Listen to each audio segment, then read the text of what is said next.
Innal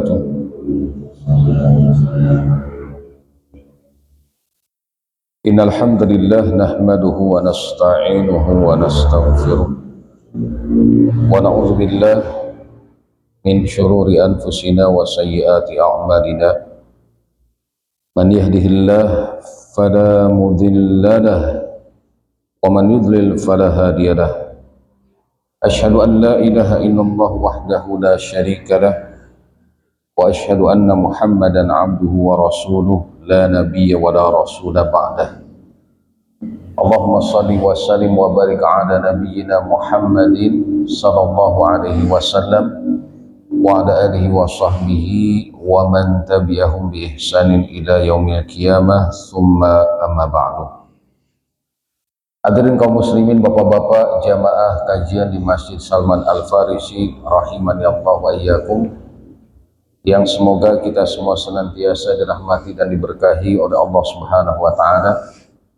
Alhamdulillah, segala puji dan syukur kita panjatkan kehadirat Allah atas segala limpahan karunia dan nikmat yang begitu banyak sekali yang telah Allah berikan kepada kita semua. Nikmat iman, Islam, hidayah, nikmat sunnah, nikmat kesehatan, dan nikmat-nikmat lainnya yang banyak sekali.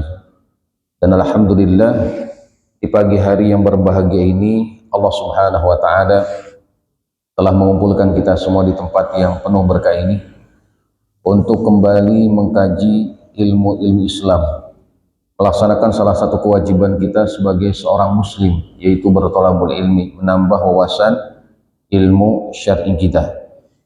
Yang mudah-mudahan Allah Subhanahu wa taala senantiasa mencurahkan rahmatnya kepada kita semua, senantiasa memberikan inayah pertolongannya, memberikan hidayah petunjuknya, sehingga di majelis ini kita bisa mendapatkan ilmu yang bermanfaat, yang penuh berkah, yang semakin menambah keimanan dan ketakwaan kita kepada Allah.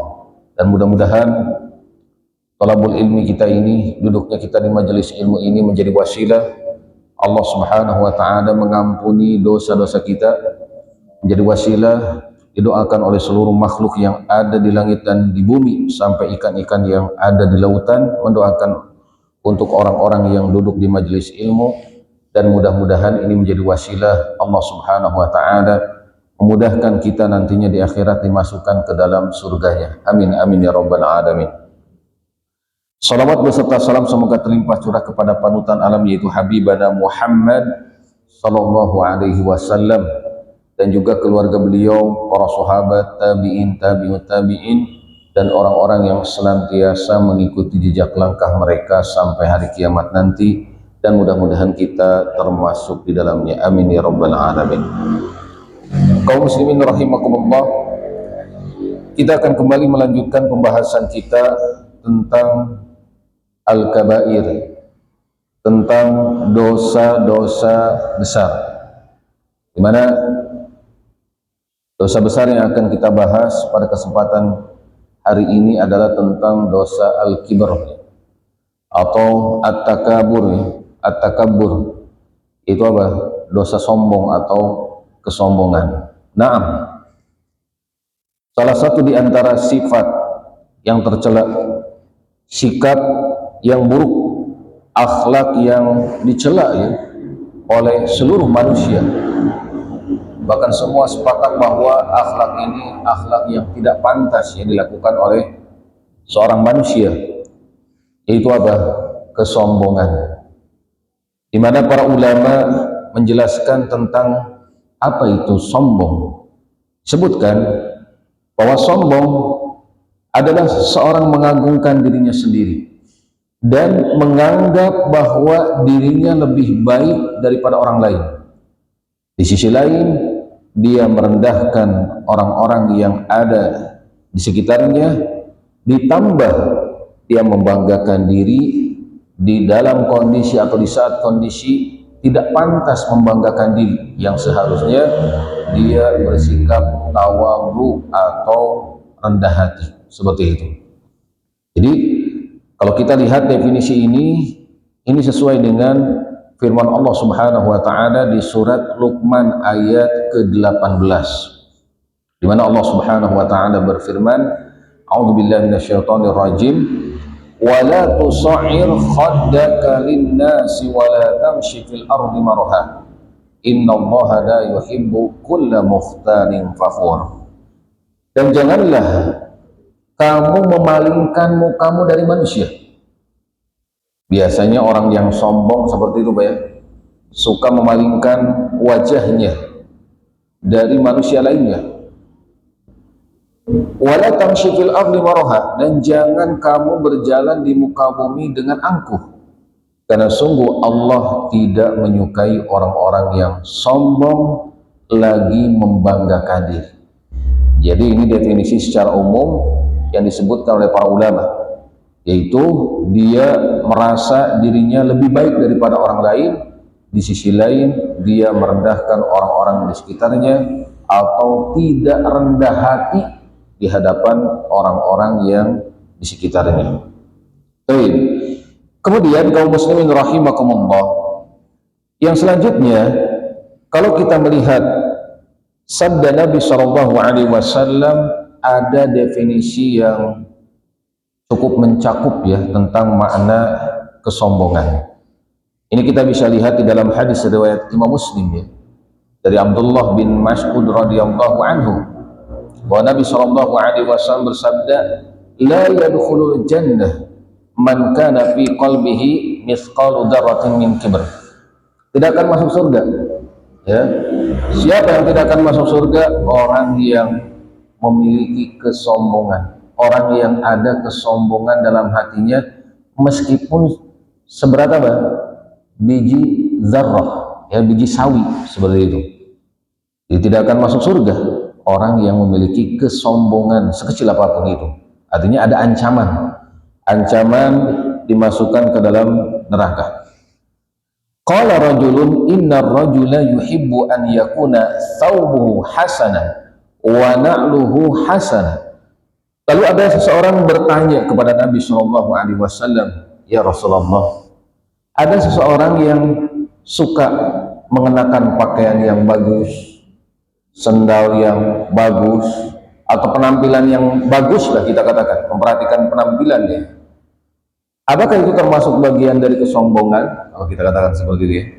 Maka Nabi Shallallahu Alaihi Wasallam bersabda, Innallaha jamilun yuhibbul jamal. Sungguh Allah itu maha indah dan menyukai keindahan, mencintai keindahan. Itu termasuk bagian dari keharusan kita sebagai seorang muslim ya, ketika keluar rumah berpenampilan yang baik, memakai baju yang bagus, yang baik, memakai harum-haruman.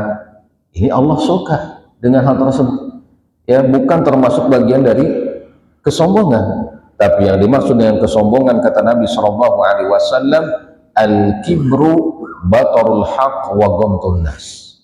Kesombongan adalah engkau menolak kebenaran dan meremehkan orang lain. Kita lihat ya. Jadi definisi yang disebutkan oleh Nabi Shallallahu Alaihi Wasallam mencakup dua hal. Yang pertama adalah menolak kebenaran, yang kedua adalah meremehkan orang lain. Kita lihat, menolak kebenaran.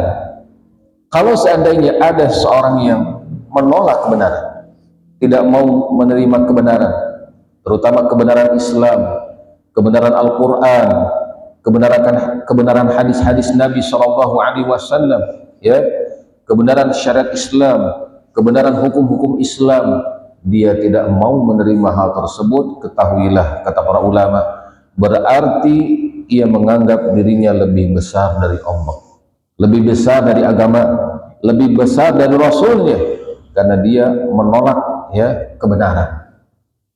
Dari mana lagi kebenaran kalau bukan dari Allah Subhanahu wa taala, kalau bukan dari Rasulullah Shallallahu Alaihi Wasallam, kalau bukan dari agama Islam?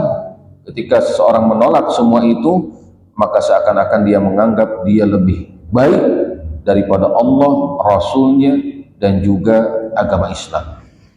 Salah satu contoh yang disebutkan dalam Al-Quran ya kaum muslimin rahimakumullah adalah sikap yang ditampakkan oleh Fir'aun, di mana Fir'aun ini menolak kebenaran.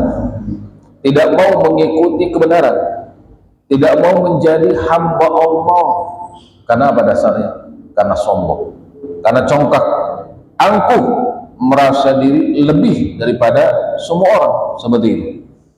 Makanya Allah Subhanahu wa taala berfirman mengisahkan tentang perkataan Musa ya kepada Firaun. Wa qala Musa inni udtu bi rabbi wa rabbikum min kulli mutakabbirin la yu'minu biyaumil hisab. Musa berkata, sesungguhnya aku berlindung kepada Rabbku yaitu Allah dan Rabb kalian Allah juga. Ya. Aku berlindung kepada Allah, Rabbku dan Rabb kalian dari setiap orang yang menyombongkan diri dengan tidak mau beriman kepada hari pembalasan. Ya, jadi Firaun ini apa? Sombong, tidak mau menjadi hamba Allah, tidak mau beriman kepada Allah, tidak percaya akan adanya hari apa? Hari pembalasan, hari kiamat. Maka orang-orang yang seperti ini dikatakan apa? Orang-orang yang celaka, orang-orang yang binasa, orang-orang yang akan mendapatkan siksa yang pedih di dunia dan di akhirat. Sebagaimana dialami oleh Firaun ketika dia menganggap dirinya lebih dari semua orang, bahkan lebih dahsyat ya, apa yang dikatakannya, menganggap dirinya adalah Tuhan yang paling apa? Tinggi. Sebutkan ya di surat An-Nazi'at ayat 24 sampai 25. Faqala ana rabbukumul a'la. Firaun berkata, aku ini adalah Tuhan kalian yang paling apa? Tinggi. Oh, ini perkataan yang dahsyat sekali. Jadi ini menandakan bahwa dia betul-betul menolak syariat Allah, betul-betul menganggap bahwa Allah itu bukan Rabbnya, ya, betul-betul menolak ajakan Rasulnya itu Nabi Musa alaihissalam. Maka pantas di ayat setelahnya di surat An-Nazi'at ini fa'akhadahumullahu nakalal akhirati wal ulah. Maka Allah mengazabnya, menyiksanya ya dengan siksa yang pedih di mana? Di akhirat dan juga siksa di dunia. Dua kali ya. Orang-orang yang zalim, orang-orang yang angkuh, orang-orang yang menyombongkan diri, dia akan mendapatkan siksa yang pedih ya. Di mana? Di dunia dan juga di akhirat. Firaun di dunia siksanya apa, Bang? Ditenggelamkan di laut merah. Ya. Ini karena apa? Karena kesombongannya. Dan di akhirat kata Allah Subhanahu wa taala, Firaun dan orang-orang yang mengikutinya akan dimasukkan ke dalam siksaan yang pedih. Seperti itu. Jadi ini adalah akibat dari orang-orang yang menyombongkan diri, menolak kebenaran, tidak mau menerima ajaran tauhid, tidak mau menerima agama Islam sebagai agamanya. Maka akibat bagi mereka adalah siksa di dunia dan juga siksa di akhirat. Oleh karenanya di surat Yunus ayat 92 Allah Subhanahu wa taala ingin menjadikan Firaun ini sebagai apa? Pelajaran bagi orang-orang setelahnya. Tuh lihat. Lihat akibat dari apa? Orang-orang yang sombong, menyombongkan diri, tidak mau menerima apa? Kebenaran. Lihat.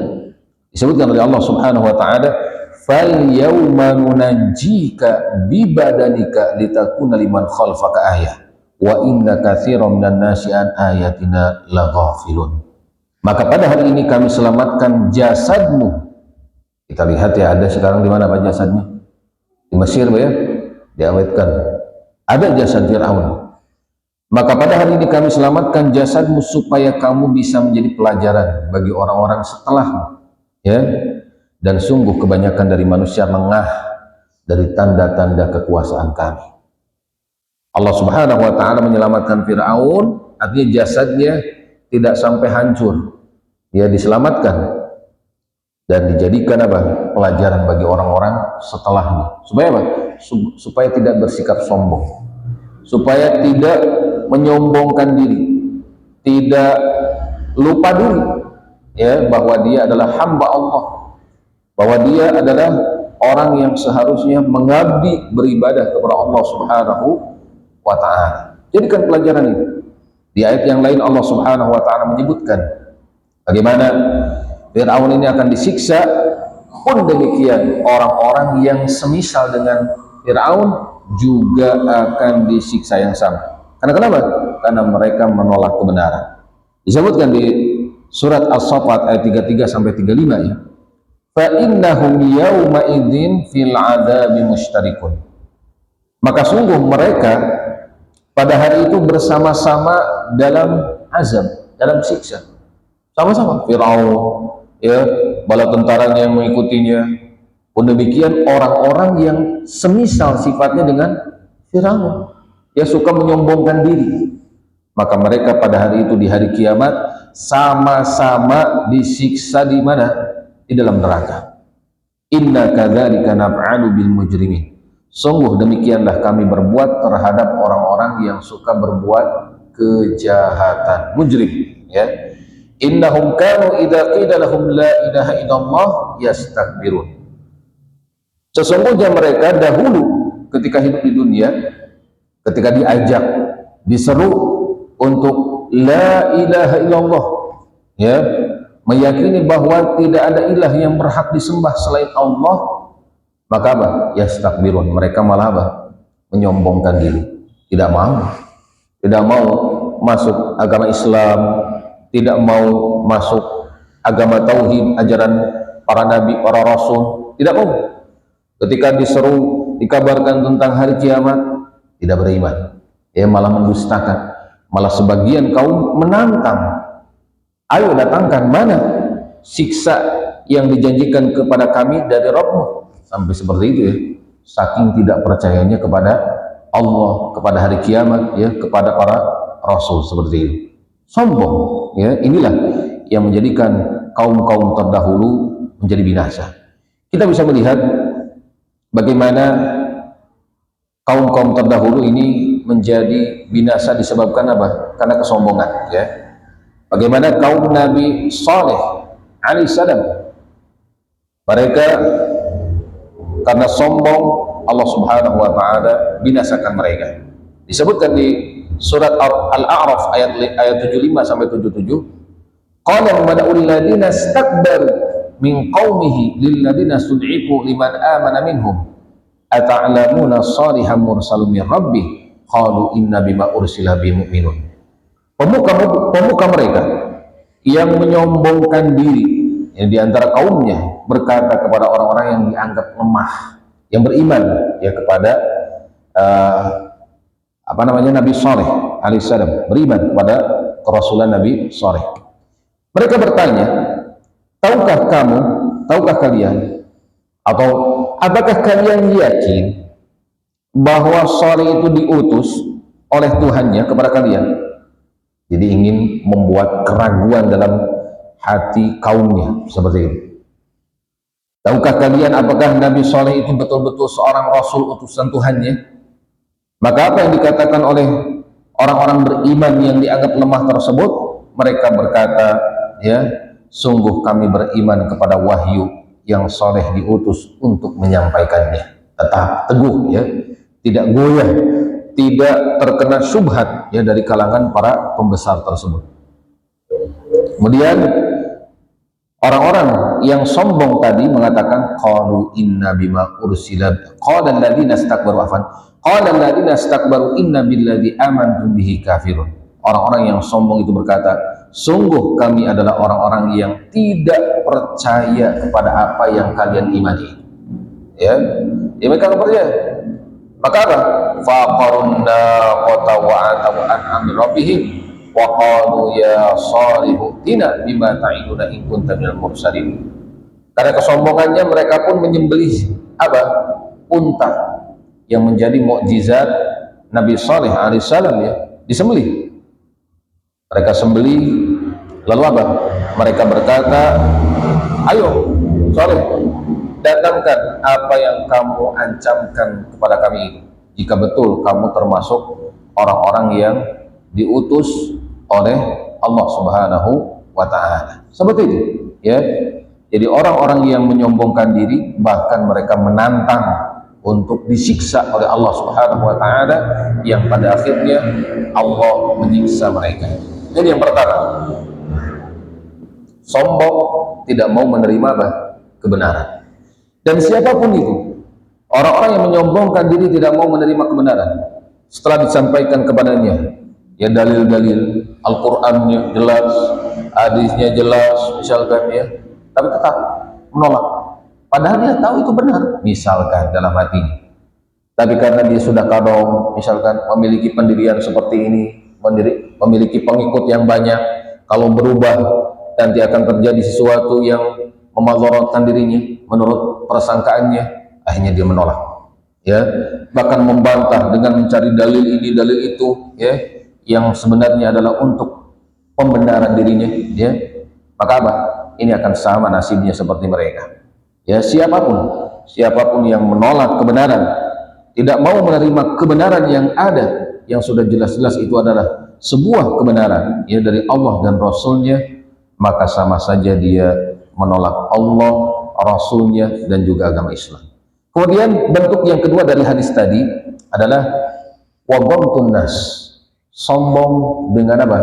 Meremehkan manusia, sombong terhadap manusia, terhadap makhluk. Ini jelas ya. Jadi banyak sekali fenomena orang-orang yang menyombongkan diri ketika dia memiliki hal-hal yang lebih daripada orang lain ya. Semisal dia memiliki apa? Ilmu, misalkan ilmu yang banyak, harta yang banyak, atau mungkin fisik yang bagus ya, wajah yang tampan, atau kalau wanita yang cantik seperti itu. Nah, kadang dengan hal tersebut ada sebagian di antara mereka yang membanggakan diri dengan hal itu, sehingga sombong, akhirnya menganggap orang-orang di bawahnya ini hina ya, mereka meremehkan orang-orang tersebut. Nah, seperti itu. Padahal Nabi SAW justru memerintahkan kita untuk bersikap apa? Tawadhu, rendah hati di hadapan orang lain.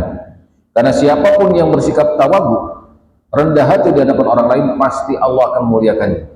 Plus pasti manusia akan mencintainya.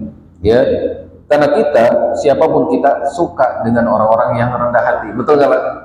Senang lihat, meskipun dia orang kaya, meskipun dia berilmu ya, meskipun dia fisiknya bagus ya, dan kelebihan-kelebihan lainnya, tapi kalau dia rendah hati, kita akan senang dengan orang-orang seperti itu.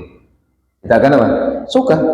Tapi ketika ada seseorang ya yang kaya, atau yang memiliki ilmu yang banyak, atau memiliki fisik yang bagus tapi sombong, oh, manusia akan membencinya. Apalagi dikatakan di sini ya, ada orang sudah miskin sombong. Oh, ini parah Pak ya, betul nggak Pak? Miskin sombong, maka ini apa? Manusia yang paling celaka. Bahkan dikatakan apa? Orang yang pertama kali masuk neraka Pak ya, orang yang sombong padahal dia dalam kondisi miskin.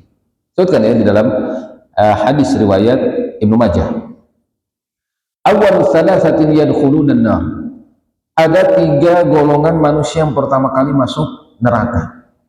Yang pertama adalah amirun mutasallid, pemimpin yang kejam ya, pemimpin yang bengis, yang suka menzalimi rakyatnya ya, yang suka membuat sengsara atau menyiksa rakyatnya, seperti itu.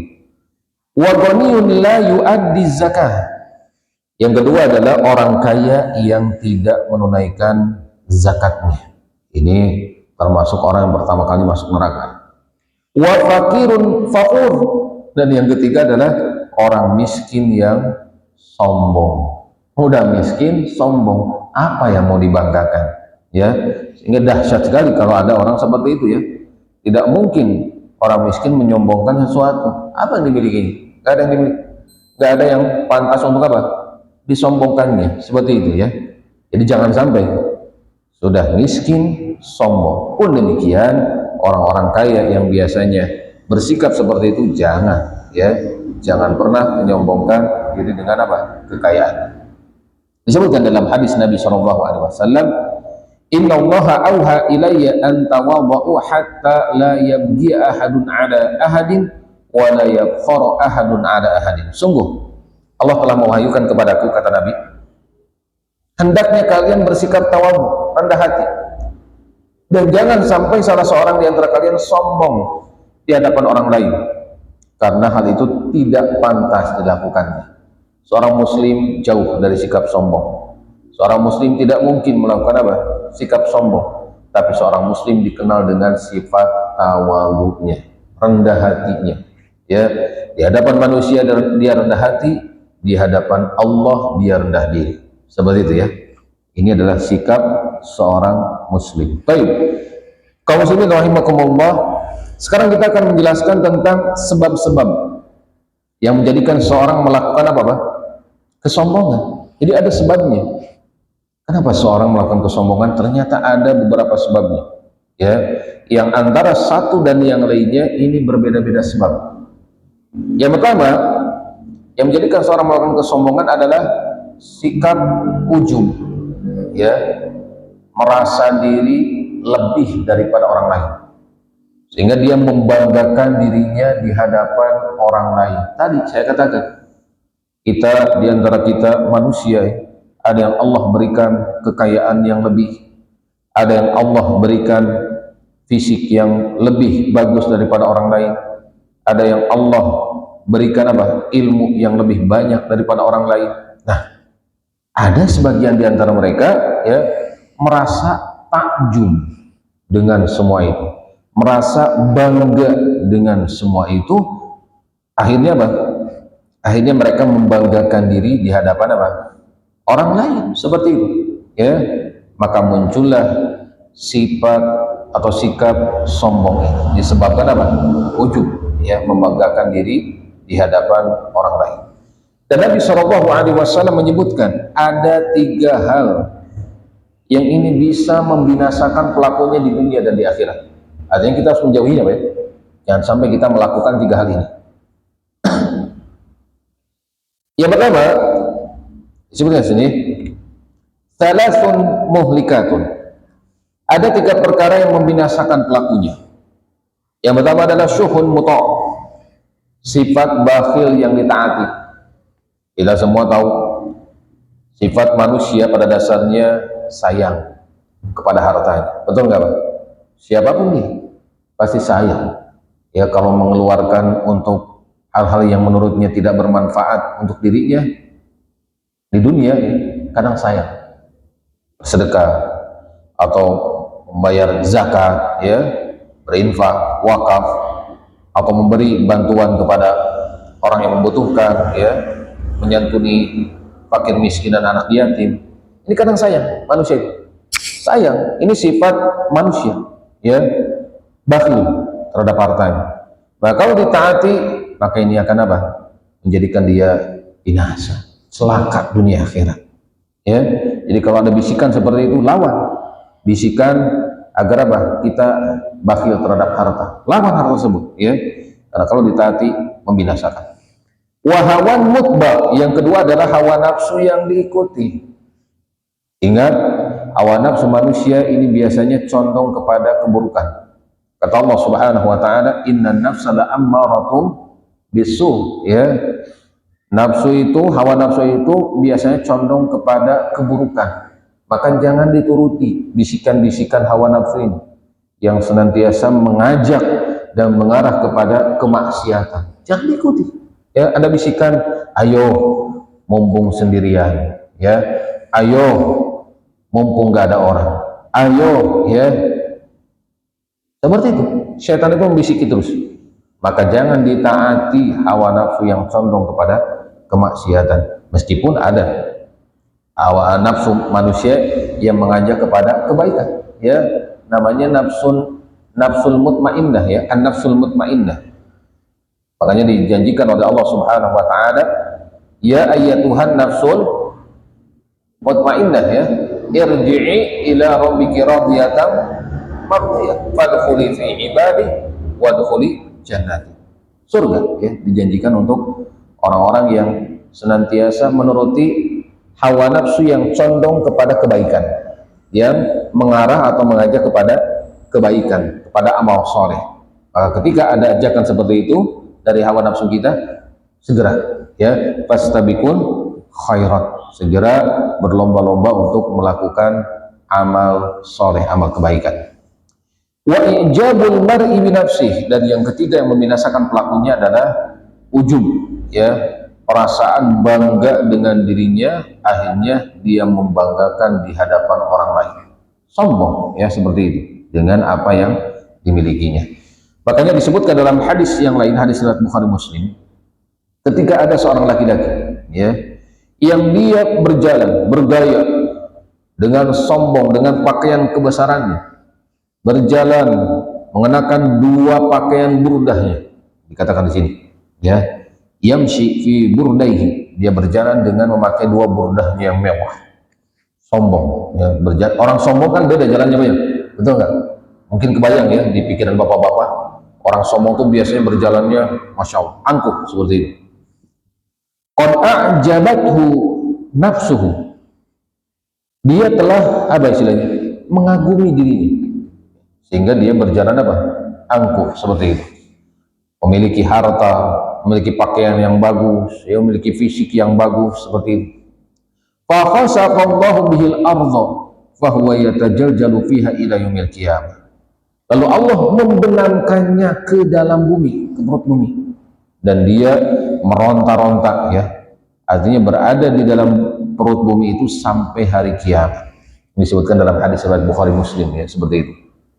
Jadi orang yang sombong boleh jadi ketika Allah menghendaki, Allah akan langsung menyiksanya di dunia, dan tentu siksaan di akhirat menanti bagi orang-orang yang sombong seperti itu. Maka jangan sampai, ya, jangan sampai kita sombong dengan apa yang kita miliki, apapun itu, ya, tapi hendaknya kita bersikap apa, rendah hati di hadapan manusia yang lainnya. Niscaya manusia akan menghormati dan mencintai kita seperti itu. Kemudian penyebab orang melakukan kesombongan tadi, ya, suka meremehkan orang lain, menganggap orang lain itu rendah, ya, di hadapannya. Nah, sikap meremehkan ini menyebabkan munculnya sikap sombong, ya. Jadi menganggap orang lain itu apa, lebih rendah ilmunya, atau lebih miskin, atau lebih buruk, misalkan fisiknya lebih jelek seperti itu. Maka dengan sikap seperti itu muncullah kesombongan, ya, akhirnya dia apa, menghinakan orang lain tersebut, ya, merendahkan, mencaci maki, atau apapun itu, disebabkan karena dia merendahkan orang lain. Nah, kemudian yang selanjutnya dikatakan di sini, di antara sebab seseorang melakukan kesombongan adalah suka tarafu. Bahasa Arabnya tarafu, ya, itu suka menonjolkan diri di hadapan orang lain, inginnya dihormati, inginnya diperhatikan, inginnya apa namanya, dijadikan sebagai panutan, ya, seperti itu. Jadi dia suka menonjolkan apa, dirinya di hadapan orang lain, merasa bahwa dirinya ini pantas untuk dimuliakan, ya, pantas untuk dihormati. Nah, seperti itu perasaan tarafu, ya, suka menonjolkan diri di hadapan orang lain, ingin dihormati orang lain, inilah yang akan apa, memunculkan sikap sombong. Ya, tadi biasanya, ya, sikap ini terjangkiti atau menjangkiti siapa? Para pembesar, para pemimpin, para pejabat, ya, para tokoh. Ini biasanya akan terjangkiti sikap apa, tarafu ini, ingin menonjol di hadapan orang lain, ingin dihormati oleh orang lain, ya. Ini disebutkan, ya, di dalam Al-Quran. Jadi disebutkan di dalam Al-Quran, kebanyakan orang-orang yang menolak agama tauhid, menolak seruan dari para rasul, menyombongkan diri, adalah orang-orang yang mereka memiliki pengaruh di masyarakat, para pembesar, ya, para pejabatnya, para pemimpin mereka, para pemuka mereka. Ini yang biasanya akan terjangkiti sifat kesombongan, ya, seperti itu. Kita lihat kisah tentang kaum Nabi Syuaib alaihissalam. Dikatakan bahwa qala al-mala'ul ladzina istakbaru min qaumihi lanukhrijannaka ya Syu'aib wal ladzina amanu ma'aka min qaryatina aw la ta'udunna fi millatina qala awalau kunna karihin. Pemuka-pemuka, lihat, para pembesar dari kaum Nabi Syu'aib yang istakbaru, menyombongkan diri. Jadi para pemuka ini karena merasa diri paling tinggi di masyarakat kedudukannya, ya, maka biasanya mereka menyombongkan diri, tidak mau menerima apa? Seruan dari para rasul, para nabi, ya, tidak mau menerima agama tauhid, tidak mau menerima agama Islam. Maka mereka pun mengancam kepada Nabi Syu'aib apa? Lanukhrijannaka ya Syu'aib, kami akan mengusirmu wahai Syu'aib dan orang-orang yang beriman bersamamu dari kota kami. Atau kalau nggak mau diusir, ya, kalian kembali kepada apa? Agama kami, agama penyembahan apa? Berhala. Kata Nabi Syu'aib, qala awalau kunna karihin, apakah kalian akan mengusir kami karena apa? Kendati kami tidak menyukainya, karena sebab apa? Hanya menyeru apa? Supaya hanya menyembah Allah saja dan menjauhi penyembahan kepada selain Allah.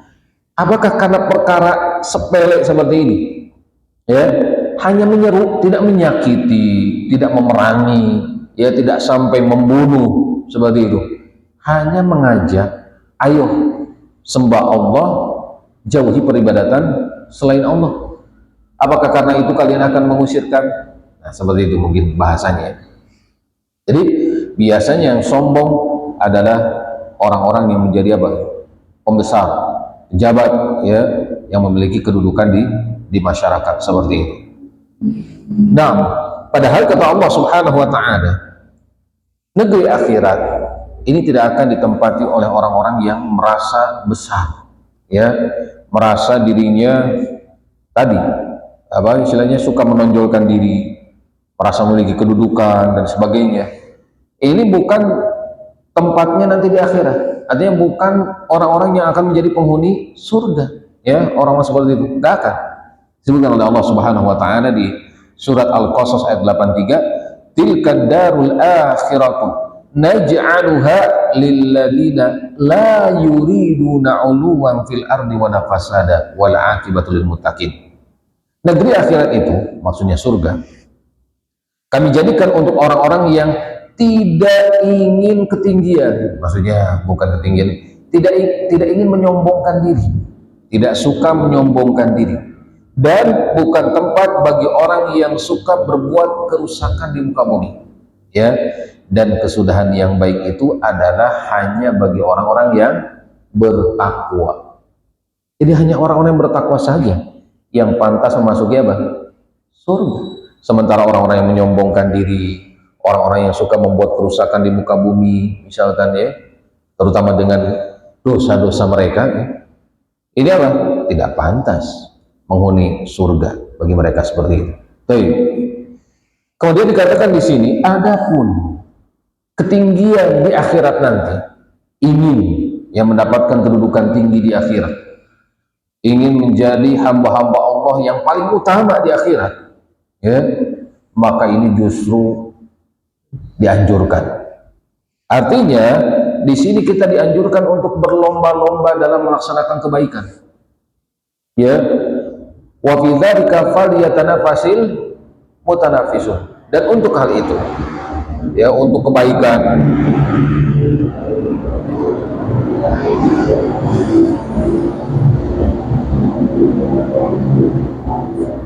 untuk amal soleh, ya, untuk ibadah, kita harusnya berlomba-lomba, Pak. Berlomba-lomba. Kita pun boleh merasa iri, ya, dengan orang-orang yang rajin ibadah. Boleh merasa iri. Ini iri yang baik. Namanya ghibthah, ya. Ingin seperti itu. Jadi bukan bermaksud supaya orang yang rajin ibadah itu jadi gak rajin, misalkan, ya, supaya jadi malas-malasan, tidak. Tapi gitu adalah ketika melihat orang yang rajin ibadah ingin seperti itu, ya, sehingga dia berusaha untuk melakukan apa yang dilakukan oleh orang-orang yang rajin tersebut. Nah ini, jadi dalam kebaikan justru kita harus berlomba-lomba kan, berlomba-lomba datang ke masjid misalkan sebelum azan dikumandangkan sudah ada di masjid misalkan seperti itu ya, berlomba-lomba di saf pertama, bahkan ketika ada saf satu lagi misalkan yang masih kosong, maka berlomba-lomba untuk mengisi. Bukan dalam ibadah ini mempersilahkan orang lain. Nah ini salah ya, keliru dalam ibadah mempersilahkan orang lain untuk menempati misalkan tempat di saf pertama tadi. Ini keliru ya. Justru apa? Fastabiqul khairat. Berlomba-lombalah kalian dalam apa? Kebaikan. Ketika ada satu lagi, segera kita apa? Memasuki ini. Karena kata Nabi Shallallahu Alaihi Wasallam, kalaulah memerlukan undian ya untuk berada di saf pertama, maka pasti mereka akan melakukannya. Mesti melakukannya. Karena kenapa? Keutamaan di saf pertama ini sungguh luar biasa besar sekali ya. Berlomba-lomba dalam apa ikut pengajian misalkan ya, artinya semangat dalam mengaji, kemudian semangat dalam membaca Al-Quran, semangat dalam bertorabul ilmi, semangat dalam membaca buku-buku yang bermanfaat, semangat dalam mendengar kajian-kajian misalkan di radio atau di televisi ya. Ini semangat seperti itu. Jadi dalam hal akhirat ini, ketinggian kedudukan di akhirat ini justru kita harus apa Pak? Harus berlomba-lomba ya seperti itu. Kemudian sebutkan lagi di sini bahwa di antara sebab seseorang melakukan kesombongan atau bersikap sombong yaitu mengikuti hawa nafsu. Ya, kebanyakan seperti itu. Orang-orang yang tidak mau menerima kebenaran karena mengikuti hawa nafsunya. Ya, karena tadi hawa nafsu senantiasa condong kepada keburukan. Apalagi misalkan di tengah masyarakat tadi masih ada hubungannya ya. Dia dihormati misalkan, dia menjadi tokoh, dia apa namanya seorang pemuka di masyarakatnya. Nah, ketika dia seperti itu lalu dikatakan kepadanya bahwa ibadah itu yang benar begini dan begini misalkan, namun karena kadong sudah ya ditokohkan oleh masyarakat, akhirnya dia menolak kebenaran tersebut. Dia lebih menuruti hawa nafsunya, ya, condong kepada hawa nafsunya seperti itu, lebih memilih yang salah daripada yang benar, karena sudah kadung dimuliakan, sudah kadung dihormati. Khawatir nanti menurut hawa nafsunya kalau dia mentaati hal itu nanti dia akan apa? Mendapatkan madharah, dijauhi oleh jamaahnya, ya. Dan begini dan begitulah ketakutan-ketakutan yang merupakan syubhat dari syaitan ya. Ada satu kisah yang disebutkan dalam hadis Nabi Shallallahu Alaihi Wasallam, hadis riwayat Muslim, disebutkan bahwa ada seorang yang makan di hadapan Nabi Shallallahu Alaihi Wasallam. Dia makan, namun dia makan dengan tangan kiri. Bayangkan ya, makan dengan apa? Dengan tangan kiri. Padahal perintah dalam syariat makan itu harus dengan tangan apa? Dengan tangan kanan. Namun dia tetap makan dengan tangan kiri. Kata Nabi Shallallahu Alaihi Wasallam, wahai ya rajul, wahai laki-laki, makanlah dengan tangan kanan. Maka kata orang tersebut, saya nggak bisa, gitu ya. Saya nggak bisa. Padahal tangan kanannya normal, ya, tidak cacat, tidak terputus, misalkan, tidak buntung seperti itu ya. Karena dulu kan sering terjadi peperangan misalkan, terkadang ada orang yang buntung tangannya. Nah, ini normal, tangan kanannya normal. Ketika Nabi Shallallahu Alaihi Wasallam menyuruhnya untuk makan dengan tangan kanan, dia malah sombong, mengatakan apa? Nggak bisa. Ya, kalau bahasa sekarang mah, pokoknya nggak bisa. Tetap saya memilih makan dengan tangan kiri. Lalu kata Nabi Shallallahu Alaihi Wasallam, kamu tidak akan pernah bisa. Ini ya, tidak akan pernah bisa. Artinya tidak akan pernah bisa mengangkat tangan kanannya ke mulutnya. Maka apa? Maka kata periwayat hadis ini, orang tersebut ya betul-betul tidak bisa makan dengan tangan kanannya, tiba-tiba lumpuh seketika. Ya, kenapa? Menuruti hawa nafsunya, tidak mau taat kepada perintah Rasulullah SAW. Nah, ini akibatnya. Jadi siapapun yang tidak mau taat kepada perintah Rasulullah SAW pasti ada dampaknya, pasti ada akibatnya. Pun demikian, orang-orang yang menyelisihi sunnah Nabi, orang-orang yang menghinakan sunnah Nabi, mengolok-olok sunnah Nabi, pasti suatu saat nanti mereka akan terkena dampak akibat. Seperti sebagaimana yang disebutkan di dalam hadis ini, karena menolak, tidak mau mengikuti sunnah Nabi, tidak mau melaksanakan perintah Nabi SAW. Ya, seperti itu. Baik, kaum muslimin rahimakumullah, waktu syuruk berapa lagi? Nah, masih ada waktu ya. Nah, sekarang kita akan menjelaskan sedikit ya tentang bahaya dari kesombongan. Jadi sombong ini kalau dilakukan akan ada dampak madharat ya kepada diri kita, pun demikian kepada orang-orang yang ada di sekitar kita. Ketahuilah bahwa dosa sombong ini adalah dosa yang pertama kali dilakukan ya untuk bermaksiat kepada Allah Subhanahu wa taala. Itu yang dilakukan oleh siapa? Iblis. Ya, iblis karena sombong, merasa dirinya lebih daripada Adam alaihissalam, merasa dirinya diciptakan dari sesuatu yang lebih baik daripada Adam. Diciptakan dari apa? Iblis. Dari api ya. Nah, dia menganggap api ini lebih baik daripada tanah. Karena tanah itu apa? Bau, diinjak-injak ya, seperti itu. Maka dengan kesombongannya dia tidak mau melaksanakan perintah Allah. Untuk apa? Sujud kepada Adam sebagai bentuk penghormatan kepadanya. Nah ini, jadi kesombongan adalah dosa yang pertama kali dilakukan untuk bermaksiat kepada Allah Subhanahu wa taala. Jangan sampai kita seperti iblis ya, yang sombong, yang dengan kesombongan tersebut melakukan kemaksiatan kepada Allah Subhanahu wa taala. Kemudian selanjutnya, kesombongan adalah kawan dari kesyirikan. Jadi kesombongan bisa mengarahkan seseorang kepada kesyirikan.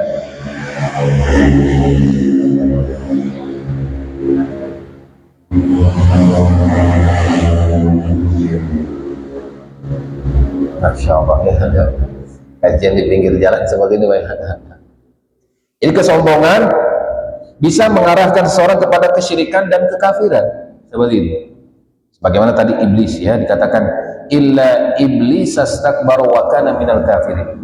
Kecuali iblis ya, yang tidak mau sujud karena sombong dan dia termasuk bagian dari orang-orang kafir. Demikian di ayat yang lain, bala qad ja'aka ayati fakadzdzabta biha wastakbarta wa kunta minal kafirin. Bukan demikian, sebenarnya telah datang keterangan kepadamu lalu kamu mendustakannya dan kamu menyombongkan diri dan kamu termasuk orang-orang kafir. Jadi lebih dekat, lebih condong ya orang-orang yang menolak kebenaran, sombong ya, karena sombong maka lebih condong kepada kekafiran dan kesyirikan seperti itu. Kemudian orang-orang yang sombong tempat kembalinya adalah neraka ya. Jadi tempat yang pantas ditempati oleh orang yang sombong nanti di akhirat adalah di neraka. Kita bisa melihat di dalam surat Az-Zumar ayat 72 ya. Allah Subhanahu wa taala berfirman, "Udkhulu abwaaba jahannam khalidina fiha fabi'sa maswal mutakabbirin." Masuklah kalian ya.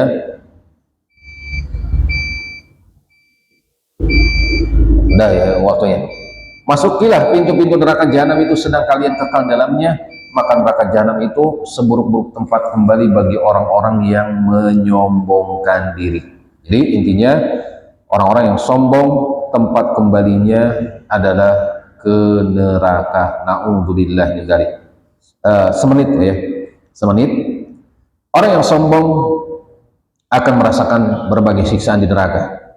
Orang yang sombong adalah tirai penghalang dari memasuki surga, dan Allah tidak suka ya, tidak mencintai orang-orang yang sombong, dan juga orang-orang yang sombong akan biasanya ya mati dalam keadaan apa? Su'ul khatimah, disebutkan di sini ya. Orang yang sombong akan diwafatkan dalam kondisi su'ul khatimah, kematian yang buruk ya, akhir usia yang buruk seperti itu. Demikian. Dan yang terakhir apa? Kesombongan termasuk dosa besar ya. Bagaimana Imam Az-Zahabi memasukkannya di dalam kitab Al-Kabair, bahwa kesombongan dalam hal ini sombong tidak mau menerima kebenaran, maka ini termasuk bagian dari dosa besar yang membinasakan pelakunya. Demikian pembahasan tentang salah satu dosa besar ini, yaitu kesombongan, yang ini mudah-mudahan menjadi pelajaran buat kita dalam kehidupan ini. Hendaknya kita senantiasa bersikap tawadhu ya, rendah hati di hadapan orang lain, dan jangan sombong dengan apa yang kita miliki di dunia ini, karena pasti ya kesombongan itu akan menghancurkan pelakunya baik di dunia maupun di akhir. Silakan kalau ada yang mau ditanyakan seputar apa yang telah dibahas tadi, silakan Pak.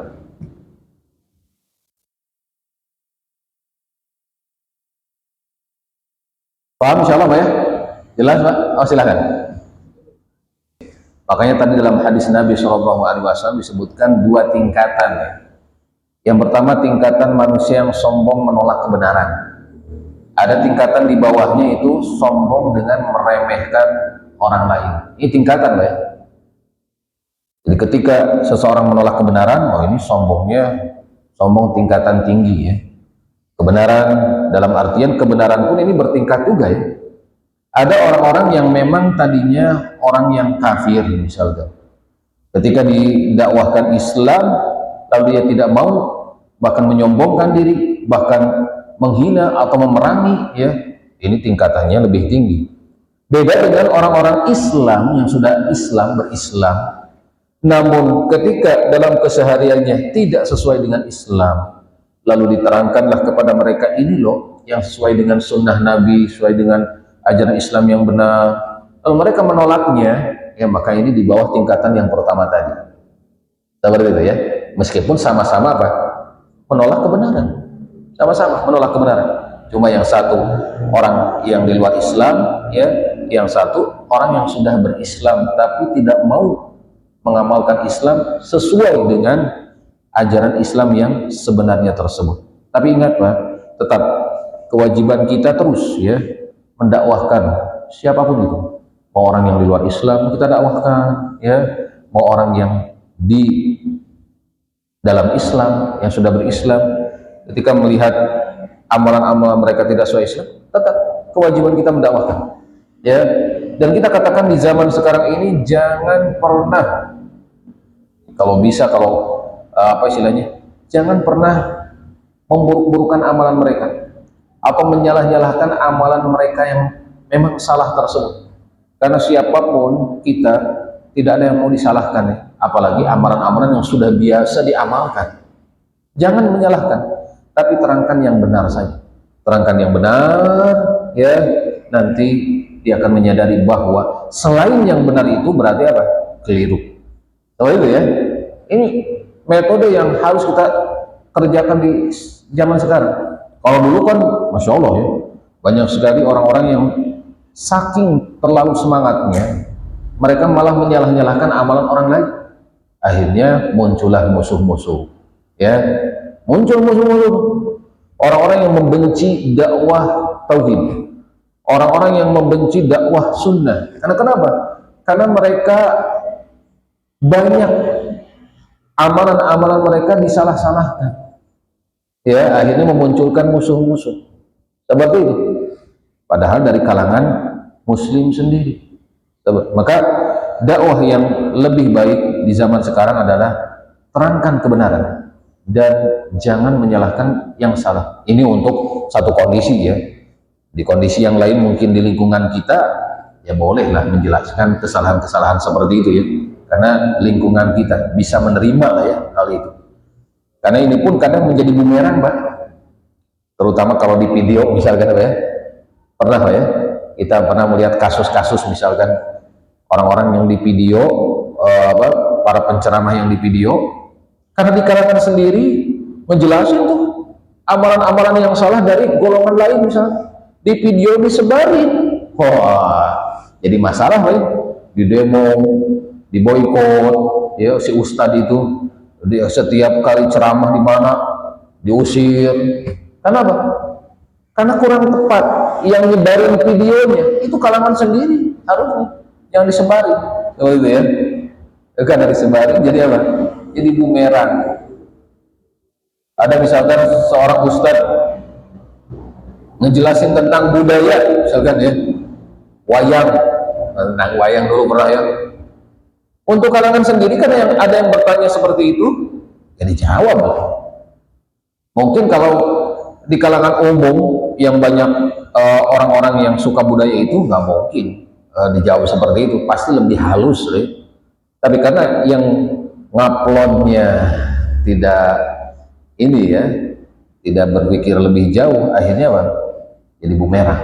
Padahal benar apa yang disampaikan Ustadz tersebut, cuma yang menerimanya salah, misalkan halayak umum ya, para penggemar wayangnya dan sebagainya, seperti itu.